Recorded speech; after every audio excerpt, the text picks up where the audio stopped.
Bismillahirrahmanirrahim. Assalamu alaikum wa rahmatullahi wa barakatuh. Students, this is third lecture of second lesson of book number 1, that is Coloring in the Sky. Today we have to start from the page number 13. वहाँ से शुरू करेंगे और 2 lecture पहले record हो चुके हैं. This is professor Liaquat Ali Mohsin with the YouTube channel English Academy of KBL, and moreover this is a joint collaboration with the Fusion College of Sciences, for which admissions are open. Let's start. First of all, we will have the text reading and then its translation. फिर उसके बाद हम grammatical structures पे जाएंगे जो इस पूरे page पे जो या पैराग्राफ में जो ग्रामेटिकल स्ट्रक्चर्स होंगे. Let's see. जब उसने कहा ना कि उसका बेटा कहता है कि अबू जान, वादी में और भी जगह पे फर्टाइल लैंड थी, तो आपने इतनी पहाड़ी पे इतनी ऊपर जाके इतनी मशक्क़त वाला काम क्यों किया, ये पहले था. और अब वो उसका जवाब देता है फर्टाइल. ही लॉफ्ट, जैसे नहीं मैं हंसते हुए कहते हैं fertile. As he laughed as he reached down and picked up the double handful of leaf rot loam. He laughed as he read, जैसा कि हमने पहले बताया कि जो इफ वाली क्लॉज है रेज वाली क्लॉज है. ये बेहतर है कि इसका तर्जुमा हम पहले करें, तो पहले एज वाली क्लॉज देखते हैं हम. As he reach down and picked up a double handful of leave, तो पहली उसमें से आगे फर्दर जो है ना वो 2 क्लॉजेस हैं. ही रीच डाउन, वो नीचे झुके. रीच डाउन का मतलब होता है बेंड डाउन करना, स्टूप करना, झुक जाना. जो ही वो नीचे झुके and picked up a double handful of leaf फ्रॉटरम. अब अगली क्लॉज के लास्ट से शुरू करेंगे. हमने कहा था क्लॉज के वर्ब का तर्जुमा हमेशा SOVB यानी वर्ब. उर्दू में वर्ब का तर्जुमा एंड पे होगा, तो क्या होगा? Picked up a double handful of leaf रॉटलम. तो लास्ट से शुरू करेंगे. ऑफ लीफ रॉटलम, गले सड़े पत्तों वाली चिकनी मिट्टी. लोम कहते हैं क्ले को यानी सॉइल को. गले सड़े पत्तों वाली मिट्टी को दोनों हाथों में उठाया. जो ही वो नीचे झुके और गले सड़े पत्तों वाली मिट्टी को, चिकनी मिट्टी को दोनों हाथों में उठाया, वो हंस पड़े या हंस पड़े ज़रख़ेज़. फर्टाइल से मुराद रिच है, जो प्रोडक्टिव होती है, बहुत ज़्यादा जिससे फसल होती है उसको फर्टाइल कहते हैं. तो दोबारा से, जो ही वो नीचे झुके और क्या होगा? गले सड़े पत्तों वाली चिकनी मिट्टी को अपने दोनों हाथों में उठाया, तो वो हंस पड़े क्या? ज़रख़ेज़. दिस इज़ द लैंड सन. बेटे ये सही मानों में ज़रख़ेज़ ज़मीन है. वैसे तो इसका तर्जुमा अपेरेंटली बनता है कि बेटे ये ज़मीन है, तो ज़मीन तो ज़ाहिर है दोनों है. तो यहाँ से मुराद क्या कहना चाह रहा है कि बेटे ये सही मानों में ज़रख़ेज़ ज़मीन है. दिस इज़ इट, ये ऐसी है. I have tried all kinds of land, मैंने तमाम किस्म की ज़मीनों को आजमाया है. मैंने तमाम किस्म की ज़मीनों को आजमाया है, परखा है. ट्राइड का मतलब टेस्ट करना है. जैसे ट्राई बॉल करना, बच्चे नहीं खेलते जब, तो दे से that is the first ball should be try ball. तो सिमिलरली ट्राई से मुराद कोशिश करना भी होता है. ट्राई से मुराद that is for the sake of just practice. जैसे ट्रायल हो, ट्राई करना. तो मैंने तमाम किस्म की ज़मीनों को आजमाया है. whenever you go some shop, there is they say, the salesman say that you must try sir, try this suit. तो similarly, then he smelled, फिर उन्होंने सूंघा the dirt, मिट्टी को. स्मेल का मतलब इनहेल करना, सूंघना. डर्ट कहते हैं मिट्टी को. फिर उन्होंने मिट्टी को सूंघा. डर्ट, यहाँ से डर्ट से मुराद जो है ना वो गर्द नहीं है बल्कि उस मिट्टी को. ही विफ्ड एंड विफ्ट, यहाँ पे रिपीटिशन ऑफ वर्ब है. विफ्ट का मतलब इस स्मेल करना, इनहेल करना होता है, स्निफ करना होता है. The smell of this wild dirt, इस कुदरती मिट्टी को या जंगली मिट्टी को, इनटू हिज नॉस्ट्रल्स, अपने नथनों में. तो पहले सब्जेक्ट उन्होंने, फिर हम प्रेडिकेट के लास्ट पे चले जाएंगे. इनटू हिज नॉस्ट्रल्स, अपने नथनों में. दिस वाइल्ड डर्ट, इस जंगली मिट्टी की खुशबू को, द स्मेल, विफ्ड एंड विफ्ड, बार बार सूंघा। उन्होंने अपने नथनों में इस जंगली मिट्टी की खुशबू को बार बार सूंघा। जैसे just like fresh air, he said, उन्होंने कहा। पहले रिपोर्टिंग क्लास का तर्जुमा, लेकिन उसके साथ एक और clause, as he let the dirt run between his fingers. तो हमने कहा था एज वाली क्लॉज को हम पहले करते हैं। जो ही उन्होंने, ही है, सब्जेक्ट है, फिर प्रेडिकेट के लास्ट पे, जो ही उन्होंने बिटवीन हिज फिंगर्स, अपनी उंगलियों के बीच में से, लेट द डर्ट रन, मिट्टी को गिरने दिया। जैसे दोनों हाथों में पकड़ा हो, दोनों हाथों में हथेलियाँ इकट्ठी करें तो दोनों हाथ, जैसे हम दुआ मांगते हैं, इस तरह से वो इकट्ठी करके पकड़ने को डबल हैंडफुल कहते हैं। तो उसकी उंगलियां खोल देंगे तो मिट्टी उंगलियों के बीच में से गिर जाएगी। तो उसी को बयान कर रहा है सिचुएशन को।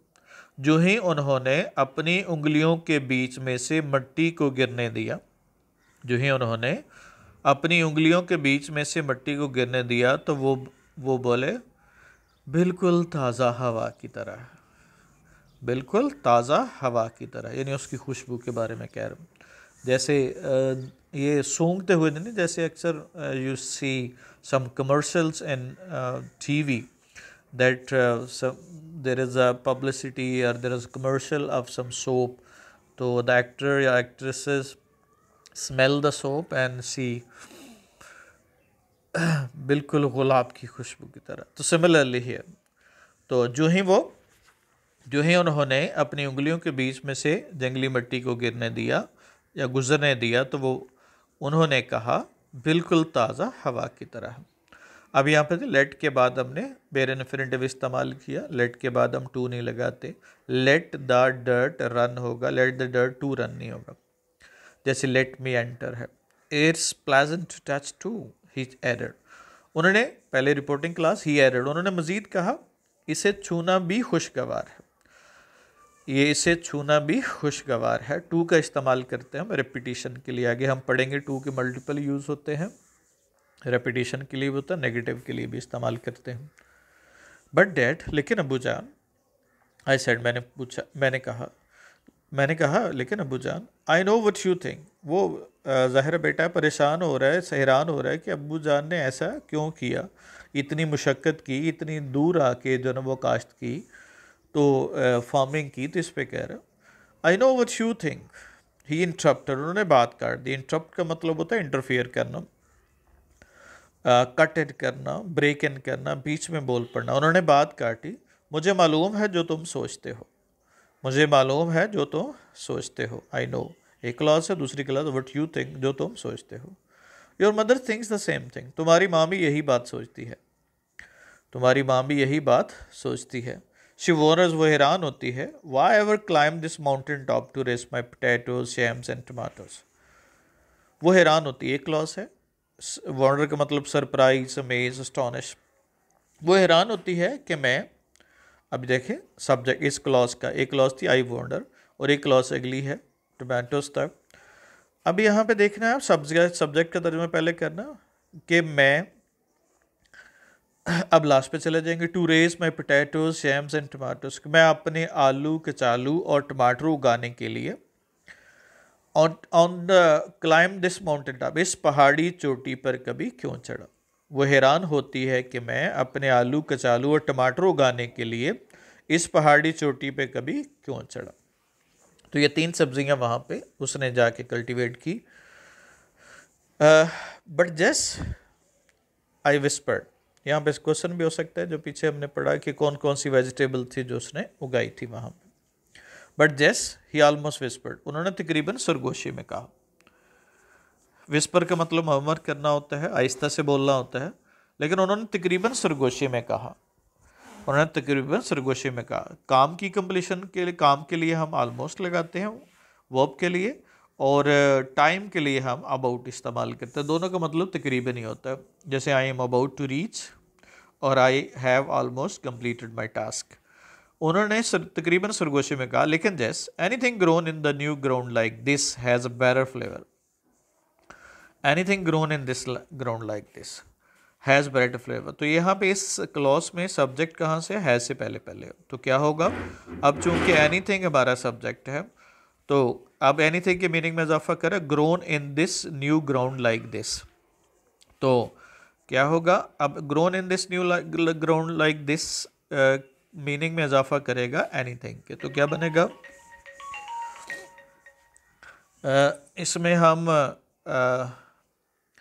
ऐसे करेंगे कि anything grown in this ground like this का तर्जमा हम पहले करेंगे उसके साथ एनीथिंग से पहले। तो इस तरह की नई काश्त की जाने वाली ज़मीन में उगी हुई किसी भी चीज़ का जायका हैज़ अ बेटर फ्लेवर, जायका कदरे बेहतर होता है। इस तरह की नई काश्त की जाने वाली ज़मीन में उगी हुई किसी भी चीज़ का जायका कदरे बेहतर होता है। क्योंकि पहले सब्जेक्ट का तर्जमा करेंगे फिर हम प्रेडिकेट पे जाएंगे, तो हैज़ उससे पहले पहले सब्जेक्ट, तो क्या होगा, इस तरह की नई काश्त की जाने वाली ज़मीन में उगी हुई, ग्रोन है पास्ट पार्टिसिपल है, उगी हुई किसी भी चीज़ का जायका कदरे बेहतर होता है। यहाँ पे बेटर है, कंपैरेटिव डिग्री है, यानी दूसरों से बेहतर होता है, यहाँ पे कंपैरेटिव डिग्री लगाई। अब यहाँ पे देखिएगा हमने बाबावरा उन्होंने तकरीबन सरगोशी में कहा, लेकिन जैसे इस तरह की नई काश्त की जाने वाली ज़मीन में उगी हुई किसी भी चीज़ का जायका कदरे बेहतर होता है। अब यहाँ पे न्यू ग्राउंड लाइक दिस का मतलब ज़मीन नहीं है, ज़मीन तो पुरानी है, इनफैक्ट यहाँ पे नई काश्त की गई है, तो नई काश्त की जाने वाली ज़मीन में अक्सर फसलें अच्छी होती हैं। Wait until my tomatoes are ripe, इंतज़ार करो, ये इम्पेरेटिव है जो हमने शुरू करते हैं वर्ब की फर्स्ट फॉर्म से। इंतज़ार करो जब तक कि मेरे, या उस वक्त तक इंतज़ार करो जब तक कि मेरे टमाटर पक नहीं जाते। अंटिल जो ना टाइम को इंडिकेट करता है, जब तक कि मेरे टमाटर पक नहीं जाते। सब जो तर्जमा है क्लॉजल जो ट्रांसलेशन है वो उसी तरह से करेंगे जैसे हमने पहले टेक्निक्स में, ट्रांसलेशन टेक्निक्स में पढ़ा था, और time to time I am going to I repeat it. इंतज़ार करो, यहाँ देख माई टमाटर सब्जेक्ट है और आर राइप प्रेडिकेट है, तब तक इंतज़ार करो जब तक कि मेरे टमाटर पक नहीं जाते। राइप से मुराद पक जाना। You will never taste sweeter tomatoes, you will never taste sweeter tomatoes in your life, तुम कभी भी इससे मीठे टमाटर नहीं चखोगे, इन योर लाइफ अपनी ज़िंदगी में। तो क्या होगा, पहले सब्जेक्ट, तुम अपनी ज़िंदगी में इससे ज़्यादा मीठे टमाटर कभी नहीं चखोगे। अब यहाँ पे स्वीटर है, कंपैरेटिव डिग्री है, यानी इससे ज़्यादा मीठे, तो इसलिए comparative degree. Some time comparative degree में दैन का इस्तेमाल या ऑफ का इस्तेमाल नहीं भी होता, लेकिन हम बैकग्राउंड से समझ जाते हैं कि यहाँ पे कंपैरेटिव डिग्री है। जैसे अगर मैं ये कहूँ कि I watched more films this year, मैंने इस साल ज़्यादा फिल्में देखी, तो इसका मतलब है कि यहाँ पे अंडरस्टूड है, ये मैं कंपैरिजन कर रहा हूँ पिछले साल के साथ। तो इसी तरह से सब्जेक्ट पहले, फिर इन योर लाइफ, तुम अपनी ज़िंदगी में स्वीटर टमाटोस, इससे ज़्यादा मीठे टमाटर कभी नहीं चखोगे। They will be ripe too, they'll soon be ripe too, वो जल्द ही पक भी जाएंगे। यहाँ पे रिपीटिशन है बी के, टू के लिए, वो जल्द ही पक भी जाएंगे। आई सेड, मैंने कहा। एज आई लुक्ड, हमने कहा था एज वाली क्लॉज का बेहतर तर्जुमा पहले करें। जब मैंने, अब देखिए, looked at the dozen or more rows of tomatoes on the lower side of the patch. Patch कहते हैं ज़मीन का टुकड़ा, लोअर साइड कहते हैं निचली तरफ, निशेबी तरफ, यानी पहाड़ है तो उसकी निचली तरफ जो ना क्या होगा, लोअर साइड। यानी पैच है वो ज़ाहिर है एक जैसा नहीं होता, हमवार नहीं होता, लेवल्ड नहीं होता, बल्कि वो इस तरह से पैचेस जो है ना इंक्लाइंड होते हैं, यानी कि तिरछे होते हैं। वहाँ पे जितने माउंटेनस एरिया में फार्मिंग होती है वो इस तरह से पैचेस बनाए जाते हैं, यानी एक पैच ऊपर है, एक उससे नीचे है, एक उससे नीचे है, यानी इस तरह से वो होगा। तो लोअर साइड इस तरह से वो बना हुआ है। जो ही मैंने, सब्जेक्ट आ गया, अब लास्ट पे चले जाए। ऑफ द पैच, उस कतई ज़मीन के, ऑन द लोअर साइड, निचली या नशेबी तरफ। अब क्या होगा, एक दर्जन एट द डजन और मोर रोज ऑफ टमाटो, एक दर्जन या इससे जायद टमाटरों की कितारें देखी। तो मैंने कहा वो जल्द पक भी जाएंगे। अगेन, जब मैंने, लास्ट पे प्रेडिकेट के लास्ट से, उस कतई राजी के निशेबी तरफ टमाटरों की एक दर्जन या उससे ज़्यादा कितारें देखी तो मैंने कहा वो जल्द पक भी जाएंगे, ज़ाहिर हो पकने के करीब थी तो इसलिए कह रहा हूँ। देन अबव द टमाटोज, और टमाटरों के ऊपर were the half dozen rows of yams, और टमाटरों के ऊपर क्या होगा, और फिर टमाटरों के ऊपर यम्स, यम्स जो ना वो अरवी को भी कहते हैं और ये इसको कचालू भी कहते हैं, स्वीट टमाटोज भी कहते हैं। तो फिर टमाटरों के ऊपर कचालुओं की निस्फ दर्जन कितारें थी, कचालुओं की निस्फ दर्जन कितारें थी।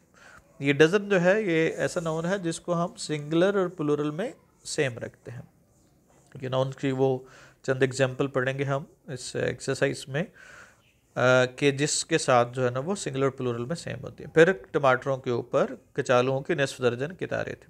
एंड अबव द यम्स वर, और परहैप्स शायद के लिए है, एडवर्ब ऑफ प्रोबेबिलिटी है, प्रोबेबिलिटी है, और कचालुओं के ऊपर शायद 3 डजन रोज ऑफ पोटैटोस, आलूओं की 3 दर्जन कितारें थी, और कचालुओं के ऊपर शायद आलूओं की 3 दर्जन कितारें थी। I don't see a weed in this patch I loved, मैंने हंस कर पूछा, हंस कर कहा।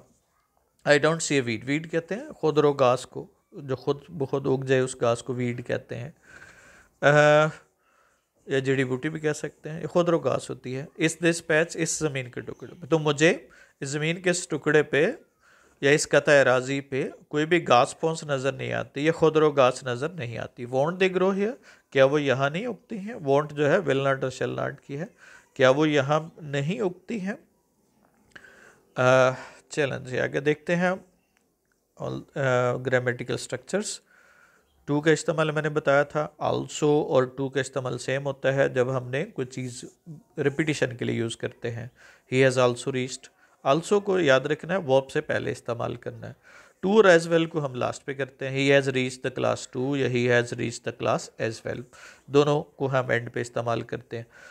जो T-O-O-2 जो है वो नेगेटिव सेंटेंस में भी इस्तेमाल करते हैं, नेगेटिव सिचुएशन हो वहाँ पे यूज़ करते हैं जैसे, और इंटेंसिटी शो, नेगेटिव इंटेंसिटी को शो करने के लिए इस्तेमाल करते हैं, जैसे आई एम वेरी टायर्ड, मैं थका हूँ। लेकिन इंटेंसिटी अगर नेगेटिव देनी, I can't move, I am to tired, ये नेगेटिव होगा। इस तरह से हम इस्तेमाल करते हैं। जैसे आप कह लें इट इज़ कोल्ड है तो इट इज़ वेरी कोल्ड होगा, और जब हम इट इज़ टू कोल्ड कह रहे हैं तो इसका मतलब है कि वो इतना कोल्ड है कि वो बर्दाश्त करने वाला नहीं है। तो अनप्लेजेंट सिचुएशन के लिए हम T-O-O-2 का इस्तेमाल करते हैं नेगेटिव में। फिर वो नाउन जो मैंने अभी बताया कि जो सिंगुलर होते हैं, 3 फिश होगा, 3 एयरक्राफ्ट होगा, 3 डजन होगा, अर ऑफ स्प्रिंग होगा, और क्रॉस रोड्स होगा, क्रॉस रोड नहीं होगा, और सीनरी होगा, सीनरीज नहीं होगा, और क्या होगा, सीनरीज इज़ वर्थ लुकिंग होगा क्योंकि ये अनकाउंटेबल भी है। और मैनी फर्नीचर्स नहीं होगा, मच फर्नीचर लगा लें, या मैनी आर्टिकल्स ऑफ फर्नीचर इस्तेमाल कर सकते हैं। आगे देखिएगा इसी के ग्रामेटिकल स्ट्रक्चर को एक्सप्लोर करते हुए हम देखेंगे कुछ वर्ब जो है ना नॉन आगे हम बल्कि अगले पढ़ के पैराग्राफ फिर हम आगे चलते हैं। आई वॉन्ट लेरम, मैं उन्हें उगने ही नहीं दूंगा, देता या दूंगा। ही सेड, उन्होंने कहा मैं उन्हें उगने ही नहीं देता। Now this is what I have been wanting you to see, this is what, ये एक क्लॉज है। अब ये सब कुछ है, I have been wanting you to see, जो कि मैं चाहता रहा हूँ कि तुम देखो, क्योंकि वांट के बाद ऑब्जेक्ट है और उसके बाद इन्फिनेटिव है, तो इसका तर्जमा हम यू को टू सी के साथ मिला के पढ़ेंगे। आई हैव बिन वांटिंग, जो कि मैं चाहता रहा हूँ, यू टू सी कि तुम देखो, ये वो सब कुछ है जो कि मैं चाहता रहा हूँ कि तुम देखो। देखिए मैंने इसका तर्जमा किया चाहता रहा हूँ। देखिए परफेक्ट टेंस का साथ अगर टाइम आ जाए तो फिर हमें जो ना वो सिंपल तर्जमा करते हैं, जैसे वो 10 साल से चाह रहा था, तो फिर जो ना वो क्या होगा, फिर हम इसके साथ टाइम लगाने की ज़रूरत नहीं होती। वो चाहता रहा लगाने की ज़रूरत नहीं होती। फिर हम सिंपल लेंगे 10 साल से चाह रहा था, या 10 साल से वो मनसूबाबंदी कर रहा था, क्योंकि यहाँ पे अंडरस्टूड है कि यहाँ पे 10 साल आ गया, तो टाइम जो है ना वो एक्शन कुछ देर से चल रहा है पहले से। अब लेकिन जब हमारे पास वो ना हो, अगर टाइम ना हो, तो फिर हम उस सेंटेंस का तर्जमा कैसे करते हैं, करता रहा हूँ। जैसे आई हैव बिन टीचिंग, मैं पढ़ाता रहा हूँ, क्योंकि आई एम टीचिंग और आई हैव बिन टीचिंग में क्या फ़र्क होगा? आई एम टीचिंग होगा मैं पढ़ा रहा हूँ, और आई हैव बिन टीचिंग का तर्जुमा क्या करेंगे? मैं पढ़ाता रहा हूँ।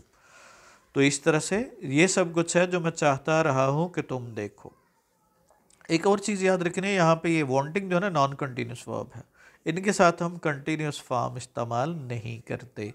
ये कुछ हम आगे पढ़ेंगे, कुछ लिस्ट ऑफ वर्ब्स है जिनके साथ हम कंटिन्यूस टेंस इस्तेमाल नहीं करते। ये आई हैव बिन वांटिंग नहीं होना चाहिए।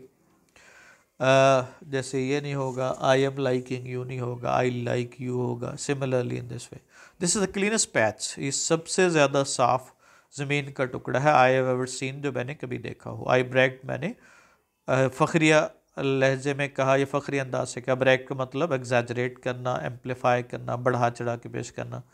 मैंने फ़खरिया अंदाज से कहा, ये सबसे ज़्यादा साफ टुकड़ा है जो मैंने कभी कहीं देखा हो। But I still don't see, लेकिन मुझे अब भी समझ नहीं आती, why you climb the top of the mountain to colour this patch, कि आप, अब यहाँ पे आई डोंट सी इतनी क्लॉज है, फिर अगली क्लॉज दूसरी है, सेकंड है, लेकिन मुझे अब भी समझ नहीं आती कि आप, सब्जेक्ट आ गया उसका, फिर हम लास्ट पे चले जाएंगे। टू कलर दिस पैच, इस ज़मीन के टुकड़े को साफ करने के लिए, ऑफ दिस माउंटेन, इस पहाड़ी चोटी पर क्यों चढ़े, लेकिन मुझे अब भी समझ नहीं आती कि आप इस ज़मीन के टुकड़े को साफ करने के लिए इस पहाड़ी चोटी पे क्यों चढ़े। And you did all this against your doctors order, और आपने, and you did all this, आपने अब लास्ट पे चले जाएं इस क्लॉड के, अगेंस्ट योर डॉक्टर्स ऑर्डर्स, अपने डॉक्टर की तजावीज़ के ख़िलाफ़ ये सब किया, और आपने अपने मौलजीन की तजावीज़ के ख़िलाफ़ ये सब किया। ऑर्डर से मुराद यहाँ पे सजेशन, ये प्रेस्क्रिप्शन होगा, तजावीज़। और आपने अपने मौलजीन की तजावीज़ के ख़िलाफ़ ये सब किया। Which one, he asked laughing. तो पहले रिपोर्टिंग क्लास, उन्होंने हंसते हुए पूछा, कौन सी? जैसे ना हम किसी की बात जो ना वो हंसते हुए टाल देते हैं, तो उसको कहते हैं। उन्होंने हंसते हुए कहा, पूछा, कौन सी? Then he sat down on a big oak stump. अब ये क्लॉज है एंड से पहले पहले, फिर वो सब्जेक्ट है, फिर प्रेडिकेट क्लास पे चले जाएंगे। ओक कहते हैं बरगद, एक शाह बलूत के, और स्टम्प कहते हैं कटे हुए तने को। जब ऊपर से तना काट दिया जाए तो एक पूरी सीट सी, दरख्त काटा जाए तो एक वो कटा हुआ जो हिस्सा होता है उसको, वो एक सिटिंग के लिए जगह बन जाती है। तो फिर वो एक बड़े शाह बलूत के दरख्त पर बैठ गए, एक बड़े शाह बलूत के कटे हुए तने पर बैठ गए। फिर वो एक बड़े शाह बलूत के कटे हुए तने पर बैठ गया। I sat down on a small black gum stump near him, और मैं, अब मैं के बाद कहाँ पे चले जाएंगे? लास्ट पे। नियर हिम, उनके पास ही, मैं उनके पास, ब्लैक गम स्टम्प, एक स्याह गोंद वाले कटे हुए तने पर, स्याह गोंद वाले दरख्त के कटे हुए तने पर क्या होगा? बैठ गया। जबकि मैं उनके करीब ही एक स्याह गोंद वाले दरख्त के कटे हुए तने पर बैठ गया। This was the only place on the mountain, this was the only place. ये अब लास्ट पे चले जाएं इस क्लॉज के, ऑन द माउंटेन, ये उस पहाड़ पर वाहिद जगह थी, was the only place where the sun could shine to the ground, जहाँ पे सूरज की रोशनी ज़मीन तक पहुँचती थी। ये उस पहाड़ पर वाहिद जगह थी जहाँ पे सूरज की रोशनी ज़मीन तक पहुँचती थी।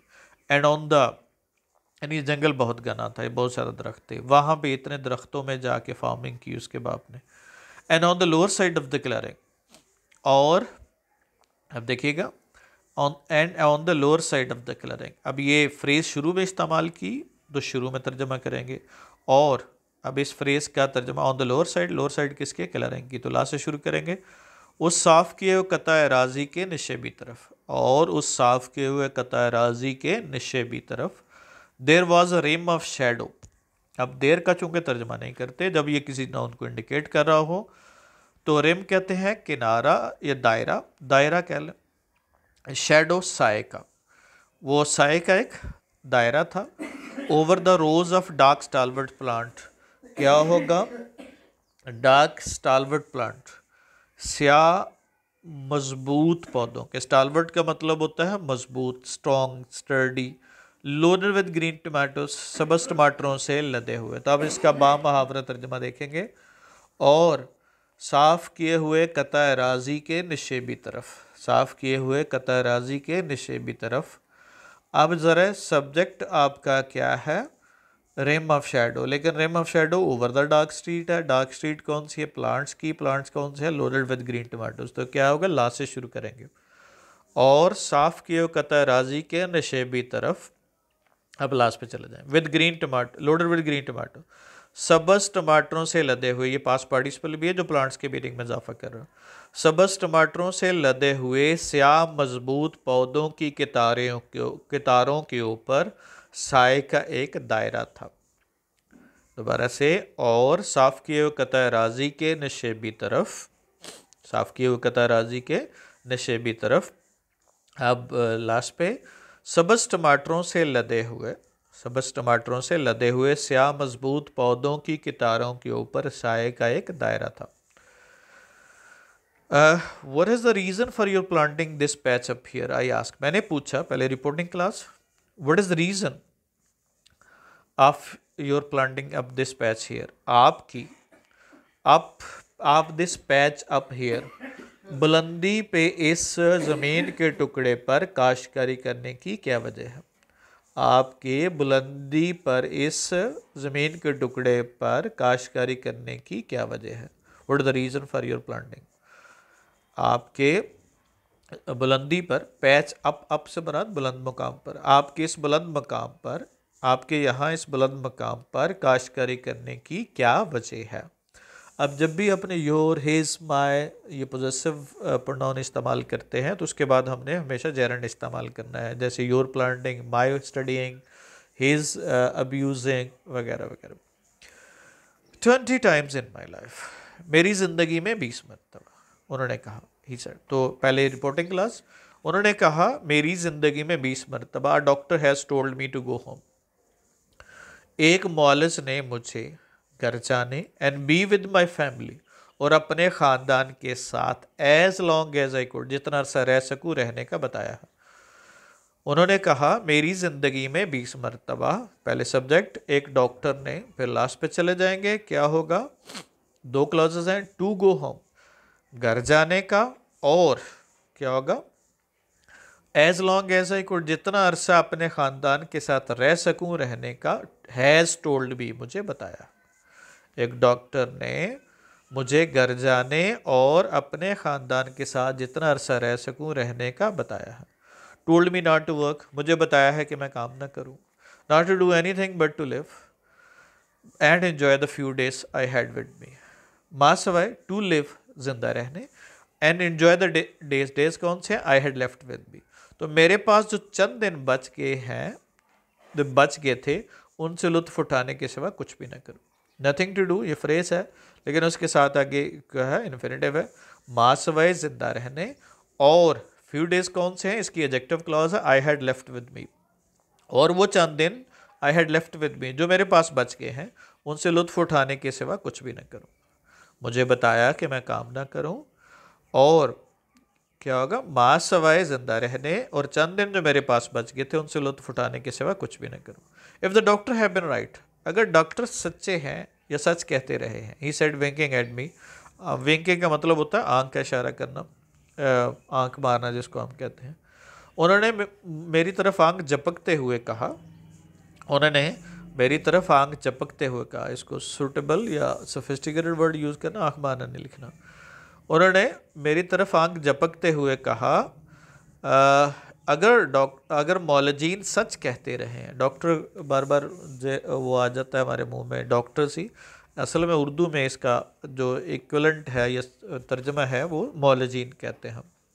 उन्होंने मेरी तरफ आंख का इशारा करते हुए कहा, अगर मौलजीन सही कहते रहे हैं, I have cheated death many times, cheated का मतलब धोखा देना है, मैंने, सब्जेक्ट पे लास्ट पे, मैंने मौत को कई मरतबा धोखा दिया, मैंने मौत को कई मरतबा धोखा दिया। Now I have reach the years, अब मैं उन सालों को पहुंच गया हूँ, सालों से बरात यहाँ पे उस उम्र को, अब मैं उन सालों को पहुंच गया हूँ या उन वो साल मेरी ज़िंदगी में आ गया, the good book allows to man in this life time upon this earth, जो कि मुकद्दस किताब, पहले सब्जेक्ट आ गया, जो कि मुकद्दस किताब अपॉन दिस अर्थ, फिर उस क्लास के लास्ट पे चले जाएंगे, जो कि मुकद्दस किताब क्या होगा, इंसान को अपॉन दिस अर्थ, इस ज़मीन पर, इन इस लाइफ टाइम अपनी ज़िंदगी गुजारने की इजाज़त देती है।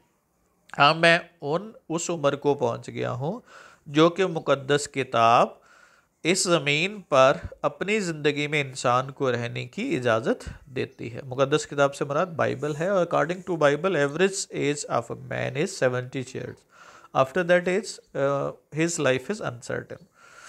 अब मैं उन सालों को पहुंच गया हूं जो कि मुकद्दस किताब, यानी मेरी उम्र इतनी हो गई है कि जो कि मुकद्दस किताब यानी इंजील या बाइबल क्या होगा, अपॉन दिस अर्थ, इस ज़मीन पर अपनी ज़िंदगी में इंसान को रहने की इजाज़त देती है। यानी एवरेज एज क्या है, 70 साल। 3 स्कोर ईयर्स एंड 10, 3 स्कोर कहते हैं 20 साल को, 3 20 यानी 60 और 10 70 यानी 70 साल। He got up from the stump, वो कटे हुए तने से उठ खड़े हुए। गॉट अप का मतलब उठ खड़ा होना, सोकर उठने को भी कहते हैं। वो कटे हुए तने से उठ खड़े हुए, and wipe the rain drops of sweat from his red wrinkle face with his blue bandanna. Wrinkle क्या तो मतलब है झुर्रियों वाले चेहरे से, लाइंड पड़ी हो। रेन ड्रॉप्स कहते हैं कतरे हो गए। बिग ब्लू बड़ा सा, बैंडाना कहते हैं रुमाल को कहते हैं, हैंडकरचीफ को कहते हैं। तो वो कटे हुए तने से उठ खड़े हुए। और अब वाइप का चूंकि तर्जमा हम लास्ट पे करते हैं, वाइप का मतलब पूछना होता है, रब ऑफ करना होता है। और फिर क्लॉज के लास्ट पे चले जाएंगे, क्या होगा, with this big blue bandana, अपने बड़े नीले रुमाल के साथ, अपने बड़े नीले रुमाल के साथ, from is red wrinkled face, अपने सुर्ख झुर्रियों वाले चेहरे से, रेन ड्रॉप्स ऑफ स्वेट, पसीने के कतरे पूछे। वो कटे हुए तने से उठ खड़े हुए और अपने बड़े नीले रुमाल के साथ अपने सुर्ख झुर्रियों वाले चेहरे से पसीने के कतरे पूछे। अब यहाँ पे देखिएगा, यहाँ पे वो सीक्वेंस ऑफ ट्रांसलेशन जो है ना विल बी सेम, यानी सब्जेक्ट, ऑब्जेक्ट और वर्ब का तर्जुमा हमेशा लास्ट पे करते हैं, और प्रेडिकेट को लास्ट से शुरू करना है और वापस आना है जो है ना फ्रेजेस की सूरत में तर्जुमा करते हुए। उसके बाद एंड समथिंग एल्स जेस ही सेड। अब देखिए पहले रिपोर्टिंग क्लास का ही सेड उन्होंने कहा, लेकिन इसके साथ एक और फ्रेज है, motioning for me to follow him to the upper edge of the clearing. Motioning का मतलब इशारा करना है, फॉलो का मतलब पीछे आना है, अपर एज का मतलब बालाई किनारे की तरफ, अब द किलरिंग साफ किए हुए कतार राजी के। तो क्या होगा, उन्होंने अब चूंकि मोशनिंग वापस ये जो ना फ्रेज है तो लास्ट से शुरू करेंगे, ऑफ द किलरिंग साफ किए हुए कतार राजी के, टू द अपर एज बालाई किनारे की तरफ, टू फॉलो हिम अपने पीछे आने का, मोशनिंग फामी इशारा करते हुए कहा, और जैसे अभी कुछ और दिखाना बाकी है या अभी कुछ और भी चीज़ बाकी है। जैसे हम किसी को कहते हैं आ यार आओ आओ यार आपको कुछ और भी दिखाता हूँ, तो सिमिलरली इसी तरह से उन्होंने साफ किए हुए कतः राजी के बालाई किनारे की तरफ अपने पीछे आने का इशारा करते हुए मुझे कहा, जैस अभी कुछ और भी बाकी है। You won't understand until you reach 3 scores and 10। You won't understand एक क्लॉज है और अंटिल ये डिपेंडेंट क्लॉज है दूसरी। यू वॉन्ट अंडरस्टैंड तुम तब तक नहीं समझोगे। अंटिल वाली और अनलेस वाली क्लॉज में हम क्या यूज़ करते हैं वर्ड तब तक। तुम तब तक नहीं समझोगे until you reach 3 scores and 10, जब तक कि तुम 70 साल की उम्र को ना पहुंच जाओ। After these years your time is par out, इसके बाद तुम्हारा वक्त गैर यकीनी होता है। बारों से मुराद होता है उधार की तरह होता है, यानी कि मुराद अनसर्टन होता है, पता नहीं कब जो है वो उधार वाला मांगने वापस आ जाए। तो जिस तरह से we call the whole life of man is borrowed, तो उसके बाद तुम्हारा वक्त गैर यकीनी होता है या आर्जी होता है या गैर यकीनी होता है, ज़्यादा सूटेबल है। And when you live on that kind of time, पहले subject you, that kind of, जब इस किस्म का वक्त गुजारते हो या इस तरह की ज़िंदगी गुजारते हो, लिव ऑन का मतलब पास करना, डिपेंड करना। समथिंग गोज बैक, तुम्हें कुछ याद आता है। गो बैक का मतलब रिमाइंड करना, रिमेंबर करना, रिकॉल बैक करना, रिकॉल करना। और जब तुम इस तरह का ज़िंदगी का वक्त गुजारते हो तो तुम्हें कुछ याद आता है। तुम्हें कुछ गुजरा वक्त याद आता है। समथिंग आई कांट एक्सप्लेन, कुछ ऐसा जिसकी मैं वजाहत नहीं कर सकता। You go back to the places, तुम उन जगहों की तरफ वापस जाते हो। You go back to the places. अब ये क्लॉज है, यू न्यू एंड लव्ड, ये दूसरी क्लॉज है। तो पहले एक क्लॉज का, तुम उन जगहों की तरफ वापस लौटते हो, यू न्यू एंड लव्ड, जो तुम जानते और पसंद करते थे। तुम उन जगहों की तरफ वापस जाते हो जो तुम जानते और पसंद करते थे या प्यार करते थे। See this steep hill slope, steep का मतलब तिरछी होता है, अमूदी होता है। ये अमूदी डहलवान की तरफ देखो। He pointed down from the upper ridge of the to the deep valley below, upper ridge of the clearing to the deep valley below. Upper rim का मतलब बालाई किनारा, पॉइंटेड डाउन इशारा करना होता है, कलरिंग साफ किए कतर राजी, डी वैली बिलो नीचे निशेबी वादी की तरफ। तो ऊपर पहाड़ पे खड़े हैं, वादी की तरफ इशारा कर रहे हैं उसके वाले सब। तो उन्होंने, अब ज़रा देखिएगा सब्जेक्ट है, फिर लास्ट पे चले जाएंगे। Towards the, from the upper rim of the colouring toward the deep valley below. तो क्या होगा, साफ किए हुए कतर राजी के बालाई किनारे से नीचे निशेबी वादी की तरफ या गहरी निशेबी वादी की तरफ इशारा करते हुए कहा। ऐसे पहाड़ पे जहाँ पे अब कलरिंग है वो टॉप पे है, और उससे पहले भी नीचे जो जितनी भी जगह है वादी से लेके ऊपर तक चढ़ते हुए कई सारे पैचेस थे जहाँ पे उन्होंने, वो पहले भी जब वो जवान था तब वो काम किया हुआ था। तो वो उसी को दिखा रहा है। उन्होंने साफ किए हुए कतर राजी के बालाई किनारे से क्या होगा, गहरी निशेबी वादी की तरफ या निशेबी वादी की नीचे निशेबी वादी की तरफ इशारा करते हुए कहा, यो मदर एंड आई, तुम्हारी माँ और मैं, व्हेन शी वाज 90, जब वो 19 साल की, और आई वाज 20, जब मैं 20 साल का था, 22 साल का था, killer this mountain slope together, इस पहाड़ी डलवान को मिलकर साफ किया। तुम्हारी माँ और मैं, जब वो 19 साल की और मैं 22 साल की उम्र का था, इस पहाड़ी डलवान को इकट्ठे मिलकर साफ किया या साफ किया करते थे। अब ज़रा देखिएगा ग्रामेटिकल स्ट्रक्चर्स पे आ जाए। नॉन कंटिन्यूस वर्ब जो है वो इनमें नॉर्मली इस्तेमाल नहीं करते, या चंद सूरतों में हो सकता है कि उनके मीनिंग चेंज हो जाए, यानी प्रोग्रेसिव एस्पेक्ट नहीं दे सकते उनको। अगर मीनिंग चेंज हो जाए तो फिर हम हो सकता है, जैसे हैव है सपोज, तो हैव जो है ना, आई हैव अ बुक होगा या I am having a book होगा। तो आई हैव अ बुक होगा, I am having a book नहीं लिख सकते। लेकिन अगर हैविंग यहाँ पे रखने के मीनिंग में, लेकिन अगर हैविंग का तर्जमा मीनिंग चेंज हो जाए तो फिर हम इसको लगा सकते हैं, जैसे we are having a party, हम एक पार्टी का अरेंज करने वाले हैं। तो यहाँ पे हैविंग से मदद रखना नहीं है बल्कि अरेंज करना है। तो ऐसी सूरत में हम इनको नॉन कंटिन्यूस वर्ब को इस्तेमाल कर सकते हैं। अदरवाइज़ ये normal sequence, normal style of sentence में इसको इस्तेमाल नहीं करते। फीलिंग वाले हैं कुछ वर्ब हैं, जैसे ये नहीं होगा I M hating you, I hate you होगा। आई एम लाइकिंग यू, ये गलत होगा, आई लाइक यू होगा। शी इज़ लविंग यू, ये गलत होगा, शी लव्स यू होगा। आई एम प्रेफरिंग इट नहीं होगा, आई प्रेफर इट होगा। इसी तरह से सारे के सारे, ही इज़ फीलिंग नहीं होगा, ही फील्स होगा। लेकिन अगर फीलिंग के मुराद क्या होगा, कुछ और मीनिंग लिया जाए तो फिर हम फीलिंग हो सकता है। इसी तरह से ये सारे के सारे, I am disagreeing you, I am meaning that.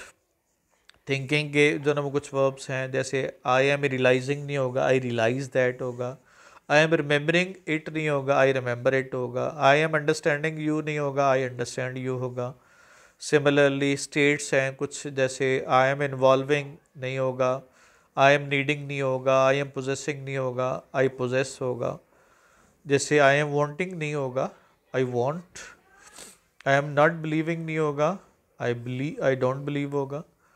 Belonging you की बजाय डज बिलोंग होगा।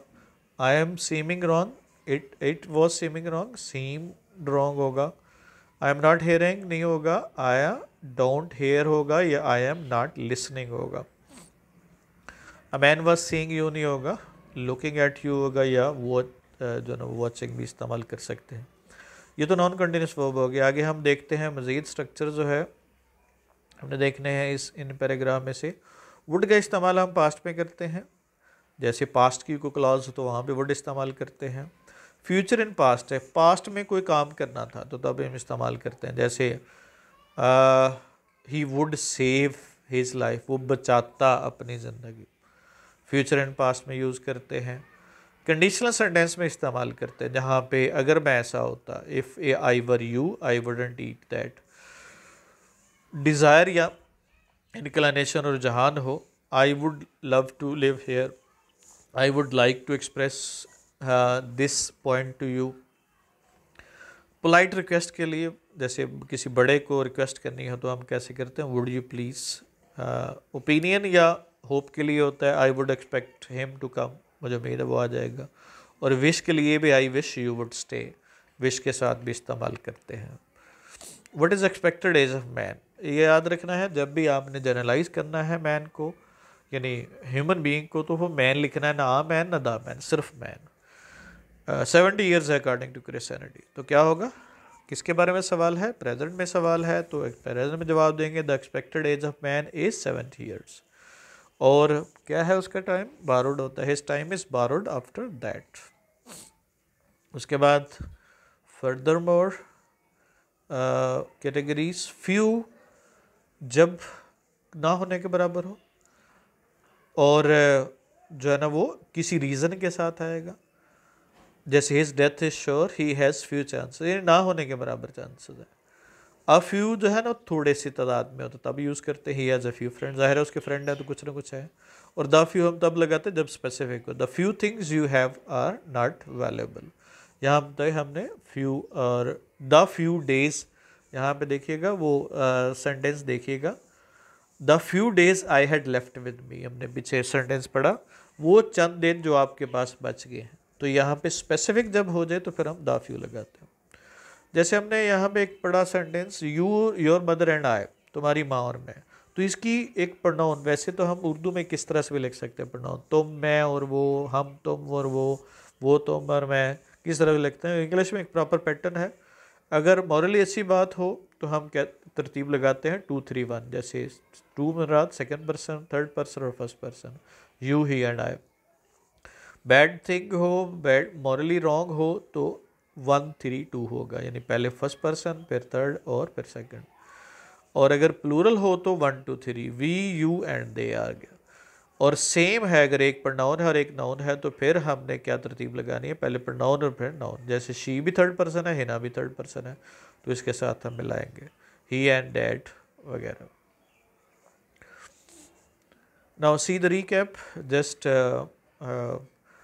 Pause the video and then see the answers.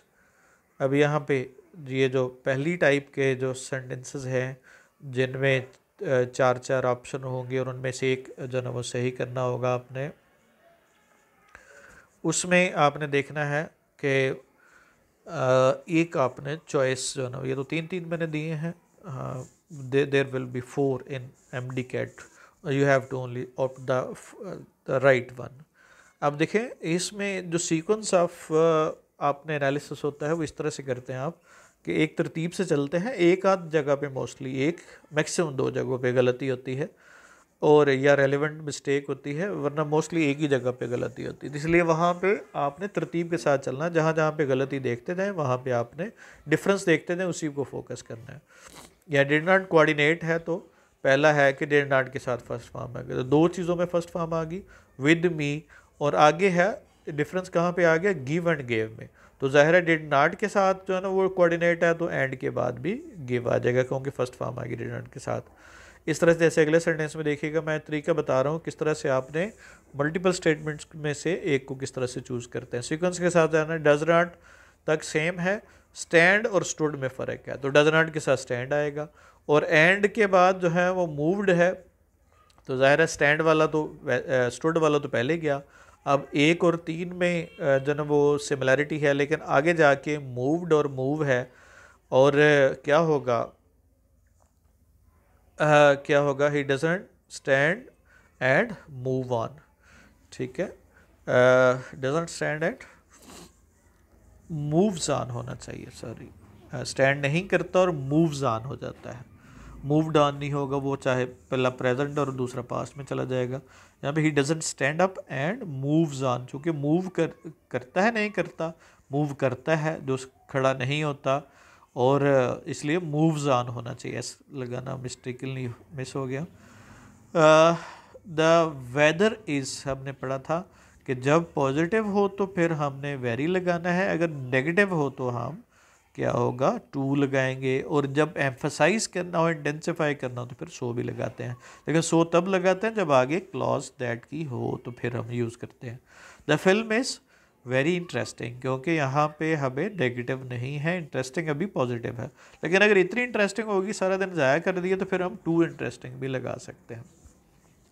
The situation is क्या होगा too dangerous that I can't control, क्योंकि नेगेटिव मीनिंग दे रही है तो इसलिए हम यूज़ करते हैं टू का। अलबत्ता सो भी इस्तेमाल कर सकते हैं क्योंकि इंटेंसिफाई कर रहा है उसको। उसके बाद है दो ऑप्शन इस तरह के इकट्ठे नहीं आएंगे, ये तो मैंने सिर्फ समझाने के लिए आपको दिए हैं। इट इज़ वेरी इंटरेस्टिंग, तो अब इंटरेस्टिंग ये है कि मैं अपनी आई नहीं मूव कर सकता। अगर नेगेटिव सिचुएशन है तो फिर हम इसको टू के साथ इस्तेमाल करेंगे, इंटेंसिफाई है तो फिर हम सो के लिए इस्तेमाल करेंगे। ऑल हिज, ये अनकाउंटेबल नाउन है जो सेम रहते हैं सिंगुलर प्लूरल में, तो नॉलेज होगा, मोस्टली इंफॉर्मेशन होगा, और न्यूज़ जो है वो सिंगल है तो इसलिए मेक लगाना उसके साथ। आगे देखिएगा, अगला हमारा जो है ना वो है जो एक्सरसाइज है उसको पास करिए और फिर अटेम्प्ट कीजिए, then move to the words next. The staff है, तो ये स्टाफ वो है जो नाउन सिंगुलर में भी सेम होता है, प्लूरल में भी सेम होता है, तो ये डिपेंड करेगा कि उसके बैकग्राउंड पे, क्योंकि देयर पोजीशंस है तो यहाँ पे स्टाफ जो है प्लूरल हो जाएगा, यानी प्लूरल के तौर पे हम लेंगे क्योंकि देयर पोजीशन है, तो यहाँ पे मुराद मल्टीपल लोग हैं। स्टाफ चूँकि इसके साथ स्टाफ्स नहीं होगा, स्टाफ ही रहेगा। डोंट लेट मी, लेट के बाद हम मेरे इन्फिनिटिव इस्तेमाल करते हैं। ये हमने पहले भी पिछले लेक्चर में पढ़ा था। पॉजिटिव वर्ब जो गॉट होता है, इसके बाद अगर अगले वर्ब का सब्जेक्ट हो तो हिज मदर ट्रीट कर रही है, ट्रीट हो रही है, तो ट्रीट हो रही है तो इसका मतलब ये ऑब्जेक्ट है ट्रीट का, तो इसलिए वहाँ पे थर्ड फॉर्म लगानी है। अगर सब्जेक्ट होता तो फिर फर्स्ट फॉर्म लगानी है। अगली क्लॉज, अगले सेंटेंस में आपको ये डिफरेंस नज़र आ जाएगा। The nice boy got a doctor, अब डॉक्टर को ले आया किस लिए, ट्रीट हिज मदर, चूँकि डॉक्टर ट्रीट हो नहीं रहा, कर रहा, तो इसलिए ट्रीट लगाना है। दोनों केसेस में देखें, पहले में मदर ट्रीट का ऑब्जेक्ट था और अगले में ट्रीट जो है वो डॉक्टर सब्जेक्ट था। चूँकि है तो ये इनफैक्ट जो है ना पॉजिटिव वर्ब, इसमें हम उस तरह से सब्जेक्ट नहीं होगा लेकिन we can perceive that it is subject, तो इस तरह से हमने बेर इन्फिनिटिव इस्तेमाल करना है। Teacher didn't make a students copy, make के बाद हमने बेर इन्फिनिटिव लगाना है अगर एक्टिव वॉइस में हो। इफ़ आई वर हियर में हमने पढ़ा था कि कंडीशनल क्लॉज में वुड हेल्प लगाएंगे, और I would like to sit here, ये मेरी इंक्लाइनेशन है, मुझे मेरा दिल कर रहा है, तो वहाँ पे हम वुड का इस्तेमाल करते हैं। जैसे would you like to leave the chair, ये किसी को रिस्पेक्ट के साथ कहना हो तो वुड का इस्तेमाल करते हैं। अब नोट्स यू गेम, ये वो नोट्स हैं जो आपने मुझे दिए थे, इसलिए स्पेसिफिक हो जाएगा तो द फ्यू लगाएंगे। अगर कोई भी नोट, वैसे कहते हैं कि he gave me uh few notes, फिर सही था, लेकिन अगर ये वो है जो आपने दिए तो फिर ये स्पेसिफिक हो जाएगा। और जैसे students were in the class, जाहिर है यहाँ पे स्पेसिफिक नहीं है, ये स्टूडेंट्स हैं कुछ, तो आप ही हो जाएगा। Similarly he doesn't work hard and, doesn't है तो आगे भी फॉलो करता है, नहीं करता, नहीं करता, तो आगे हम इसके आंसर देखिएगा। Pause the video then see the answer, follow हो जाएगा। The spectators are watching the match होगा, सीइंग द मैच नहीं होगा, जैसे मैंने पहले बताया सीइंग जो है वो कंटिन्यूस टेंस में नहीं लग सकता। Muslim didn't find their differences and fault, जब डिफरेंसेस फिनिश नहीं किए, सॉरी फाइंड नहीं, फिनिश है, फिनिश नहीं किए तो लड़ेंगे, नहीं लड़ेंगे, लड़े, तो इसलिए क्या होगा फॉट आएगा। आई एम लिसनिंग होगा, हेयरिंग नहीं होगा। She doesn't like my attitude, is liking नहीं होगा क्योंकि ये नॉन कंटिन्यूस वर्ब है। My father said that my plan, said है तो वुड का इस्तेमाल करेंगे। ये वॉन्ट जो है, अक्सर बच्चे स्टूडेंट्स जो है ना वो कन्फ्यूज हो जाते हैं, वॉन्ट जो है ये एक्चुअली विल नॉट और शेल नॉट है, इसलिए इसके साथ पास्ट में वॉन्ट इस्तेमाल नहीं करेंगे। इसी तरह से इज़, इट्स है, इट्स जो है ना इनफैक्ट इट इज़ है, तो ये भी पास्ट में इस्तेमाल नहीं कर सकते। द ओल्ड मैन सीम्ड होगा, वॉज सीमिंग नहीं होगा। और Jess father cleared the land and fence red, यहाँ पे देखिएगा फ़र्क कहाँ पे है, किलर्ड सेम है और फेंस के साथ जो नंबर डिफरेंस, तो पहली क्लॉज पास्ट में है तो अगली भी पास्ट में होनी चाहिए। उसके बाद है जी अगला नो सी, मैनी एनिमल्स है तो एंड मैनी के साथ क्या लगाना, प्लूरल लगाना। तो डिफरेंस पहले ही लाइन में, पहले ही दो वर्ड में क्लियर हो गया। मैनी के साथ एनिमल्स लगाना है तो यहाँ भी क्लियर हो गया। तो एनिमल वाला एक ही ऑप्शन है, एनिमल्स वाला। वेरियस बर्ड्स है, यहाँ पे भी क्लियर है, वेरियस के साथ प्लूरल इस्तेमाल करना है। The workers on this project है बिन, तो वर्कर की पार्टिसिपल फ्रेज है वर्किंग ऑन दिस प्रोजेक्ट होगा। आई हैड माई फ्रेंड, अब अपॉइंट किया है या अपॉइंट हुआ है, तो अपॉइंट हुआ है बाय द मिनिस्टर तो अपॉइंटेड हो जाएगा। The books in the market, जो कि सेल कर रही हैं या हो रही हैं तो सोल्ड हो गया। The line made the students run है, मेड एक्टिव वॉइस में है। I this point of view now, I agree होगा, आई एम एग्रीइंग नहीं होगा, नाउ इंडिकेट करेगा, ये एग्रीड नहीं हो सकता क्योंकि एग्रीड पास में यूज़ करना है। She she understand him, sorry, she understands that he is right, sorry that लिखना था। she understand that he is right, she is understanding नहीं होगा। तो this was all about today's lecture number 3. If you have any query you can write in the comment box, and you should subscribe to KBL Academy of English for the updates, and also visit www.kbl.com.pk for the notes and other things. आज के लिए इतना ही। अल्लाह हाफिज़ and get admitted to Fusion College. अल्लाह हाफिज़।